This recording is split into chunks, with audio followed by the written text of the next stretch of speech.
Classroom of the elite का episode 15 आ चुका है एंड इस वाले एपिसोड में एक से बढ़कर एक फाइट है। पहले तो हम देखते हैं आयनो कोजी वर्सेस फर्स्ट ईयर वाले स्टूडेंट को, जहां पे इतने सारे फर्स्ट ईयर वाले स्टूडेंट मिलके भी आयनो कोजी को पकड़ नहीं पाते। जलवा है हमारा।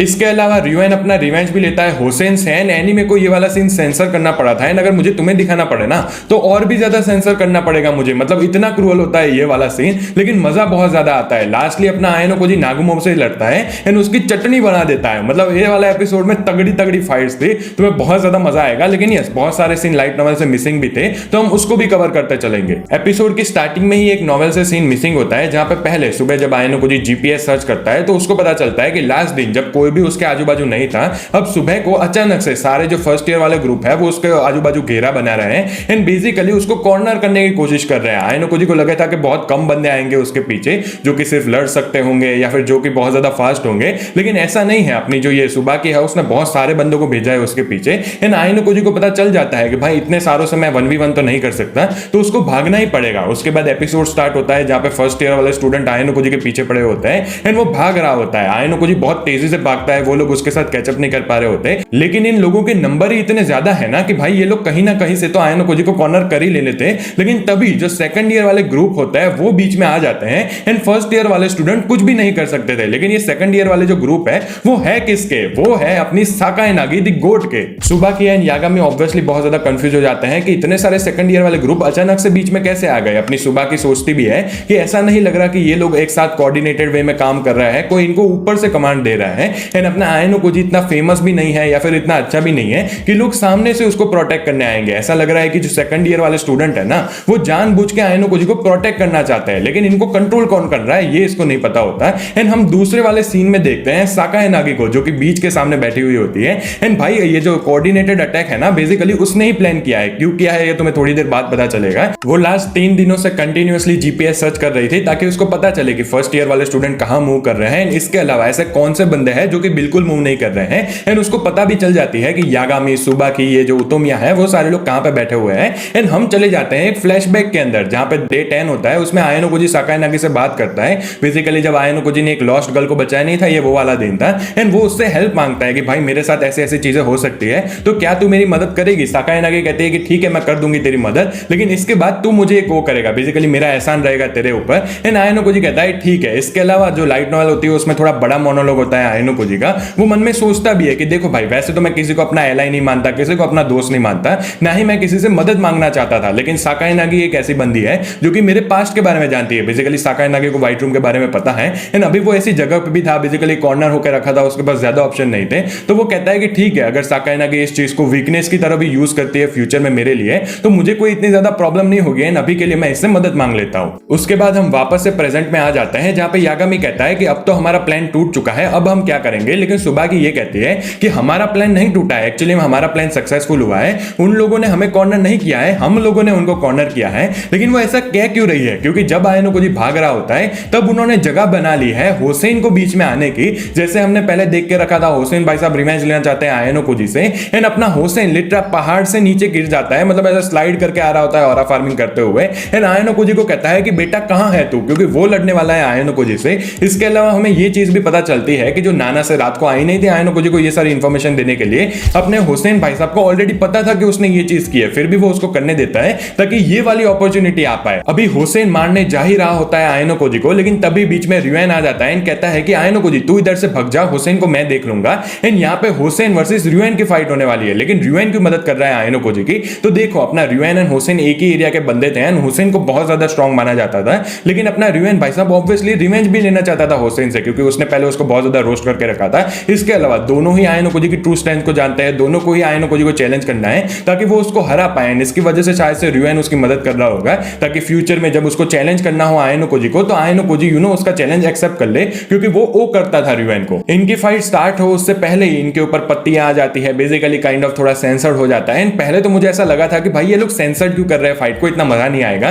लेकिन क्योंकि मैंने लाइट नॉवेल पढ़ी हुई थी, मुझे पता था कि अपना हुसैन क्या क्या करता है रिवेन के साथ, तो मुझे समझ में आ जाता है कि हाई भाई भाई क्यों इन्होंने सेंसर किया है। तुमने भी एनिमे में देख लिया होगा, इनकी फाइट स्टार्ट होना उससे पहले ही हुसैन इसको 2 मुक्के मार देता है एंड र्युएन की बैंड बजा देता है। मतलब तुम सोचो हुसैन कितना ज्यादा स्ट्रांग होगा कि र्युएन उसके सामने कुछ नहीं कर पा रहा है। इमीडिएटली उसका वॉच का अलार्म बजने लगता है। इसके बाद भी अपना र्युएन भाई साहब खड़ा होता है, फिर से वो उसको मारने की कोशिश करता है, लेकिन वो लिटरली टच भी नहीं कर सकता था हुसैन को। हुसैन भाई साहब पूरा कैरी कर रहे होता है फाइट को एंड दूसरी बार र्युएन का वॉच का अलार्म बजने लगता है। अभी जो इसका इमरजेंसी अलार्म था ना, वो र्युएन उसको जानबूझ के बंद नहीं करता था। तो अपना हुसैन को पता चल जाता है कि अच्छा अगर ये अलार्म को बंद नहीं करता है, फिर बाद में टीचर्स आ जाएंगे उधर एंड उनको क्या लगेगा कि हुसैन ने पीट दिया र्युएन को, तो ये लोग हुसैन को एक्सपेल कर देंगे। तो वो उसको पैथेटिक भी बुलाता है कि भाई र्युएन तेरे अंदर तो कोई भी गुर्दा नहीं है एंड तू तो यार नॉर्मली फाइट भी नहीं कर सकता मेरे साथ 1v1। लेकिन अपना र्युएन भाई साहब को मन में पता होता है कि उसको भाई ये सब ऑनर के साथ नहीं लड़ना है, उसको कोई गुर्दे के साथ नहीं लड़ना है, उसको बस जीतना है। इसकी वजह से वो क्या करता है, जब अपना हुसैन ऐसे पीछे मुड़ के जाने वाला होता है तो कहता है कि नहीं भाई मैं तो तेरे साथ जीत के ही रहूंगा।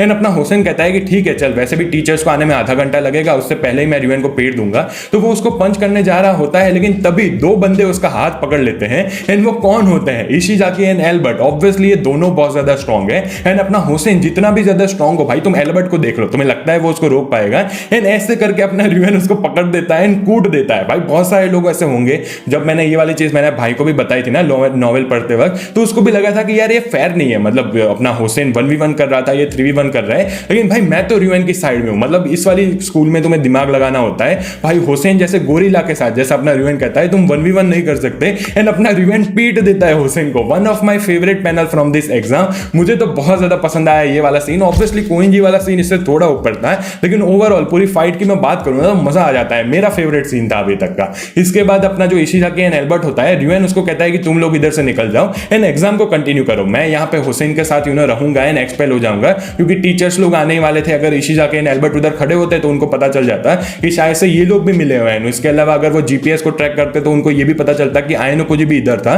तो उसका भी नाम आ सकता है। कात्सुरागी एंड जो र्युएन का ग्रुप होता है वो अभी 5th पोजीशन के ऊपर होता है, तो इनके पास काइंड ऑफ इनफ पॉइंट्स थे एंड अपना र्युएन कहता है कि अब कात्सुरागी कैरी कर लेगा गेम को। उसके बाद इशिजाकी एंड एल्बर्ट उधर से चले जाते हैं एंड एक बहुत ऑरा फार्मिंग वाला सीन इन्होंने मिस कर दिया। अपना जो र्युएन होता है ना, वो हुसैन की बॉडी के ऊपर बैठ जाता है, मतलब हुसैन तो बेहोश होता है तो उसके ऊपर ऐसे ऑरा फार्मिंग में बैठ जाता है। यार ये मुझे देखना था एनिमेटेड। इसके बाद अपनी जो सुबह की यागामी इन सारे लोगों को पता चलता है कि ठीक है भाई हुसैन भाई साहब एक्सपेल हो चुके हैं। यहाँ पे यागामी उसको थोड़ा चीयर अप करने की कोशिश करता है कि देख हम ये प्लान तो हमारा फेल हो गया है, लेकिन अभी भी हम फर्स्ट ईयर वाले ग्रुप को बचा सकते हैं। लेकिन सुबह की कहते हैं कि उनको बचाने की कोई भी जरूरत नहीं है, क्योंकि अगर हम इनको बचा लेंगे अभी तो कभी ना कभी तो वो एक्सपेल हो ही जाएंगे। मतलब इनका पहले से प्लान फर्स्ट ईयर वालों को बचाना तो था ही नहीं। कभी अपना ओतोमिया भाई साहब को कोई दिखता है उधर होता है कि तो इन दोनों का इनकाउंटर होता है। एंड एनीमे में ये वाला सीन तुम्हें थोड़ा कंफ्यूजिंग लगा होगा कि भाई कीतो उधर आया क्यों, फिर अचानक से चला क्यों गया। तो बेसिकली मैंने तुम्हें नहीं बताया था कि साकाइना की जीपीएस सर्च कर रही थी, उसको पता चल गया था कि ऐसे 3 डॉट है जो कि 3 दिनों से एक ही जगह पर है, जो कि मास्टरमाइंड थे इस प्लान के।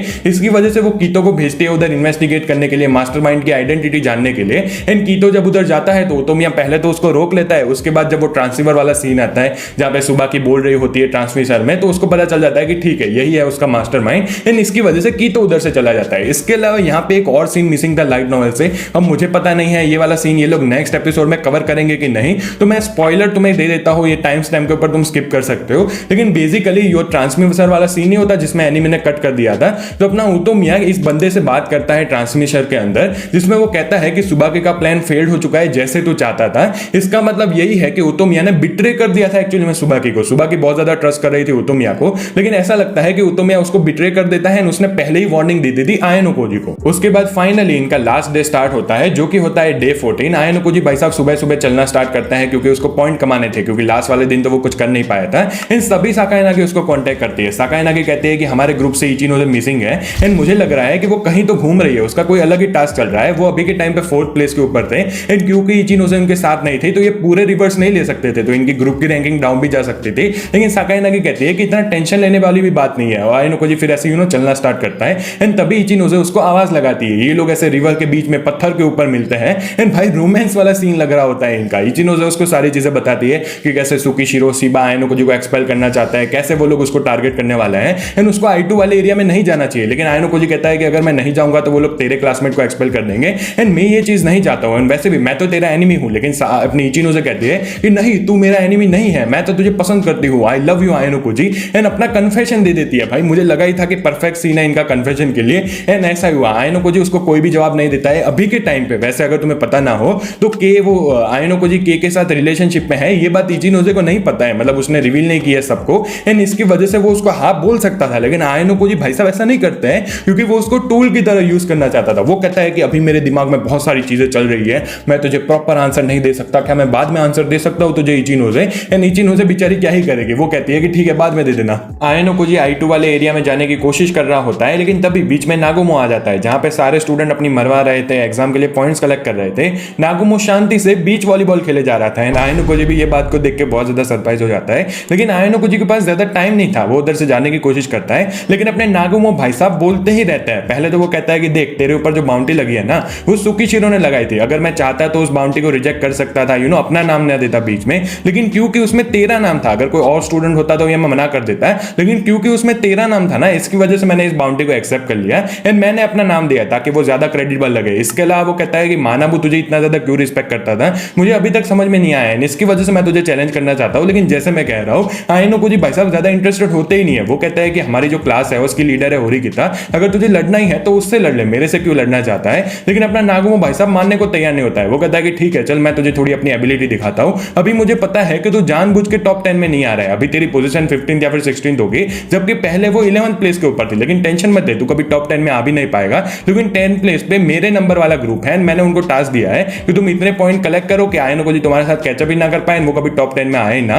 इसके अलावा वो कहता है कि मैं पूरे थर्ड ईयर को कंट्रोल करता हूं, तो मुझे हर साइड से इंफॉर्मेशन मिलती रहती है, अगर मैं चाहूं तो कोएंजी को 1 पॉइंट के डिफरेंस से हरा सकता हूं, मतलब ऐसे कर सकता हूं ताकि बहुत ज्यादा क्लोज लगे, लेकिन एंड में मैं ही जीतूं, एंड इसकी वजह से मैं कुछ भी कर सकता हूं भाई, मुझे तो कोई हरा ही नहीं सकता है। बेसिकली ऐसी सारी बातें कर रहा होता है, लेकिन आयनो जी भाई साहब का दिमाग खराब हो चुका होता है। वो कहता है कि बस भाई मैं थक चुका हूं अभी, दिमाग खराब है मेरा, इसलिए भी लेकिन नागुमो तो भाई मानने को तैयार ही नहीं था, तो आयनो जी उसको पुश डाउन कर देता है, अपनी आंखें दिखाता है, यहीं पे ही नागुमो की फट जाती है। इस टाइम पे उसको ट्रांसीवर से मैसेज भी आता है कि हमने कोएंजी को पकड़ने में सक्सेसफुल हो रखे हैं, मतलब बंदा अभी भी कोएंजी के पीछे पड़ा हुआ है, लेकिन अपना नागुमो मानने को तैयार नहीं था। वो पीछे जाता है, अपना आयनो जी एक मुक्का देता है उसके पेट में, अपनी टेक्निक को कुछ यूज करता है, एंड नागुमो भाई साहब नीचे ही गिर जाते हैं, मतलब उसकी फाड़ देता है वो लिटरली, एंड नागुमो कुछ कर ही नहीं पाता है। यहीं पे ये वाला एपिसोड एंड हो जाता है। इन्होंने अभी तक ईयर 2 वॉल्यूम 4 का जो चैप्टर 6 है उसको भी 60% कंप्लीट कर दिया है, तो ज्यादा कंटेंट बचा नहीं है। एंड जैसे हम जानते हैं नेक्स्ट वाले एपिसोड में ये स्पेशल एग्जाम खत्म होने वाली है।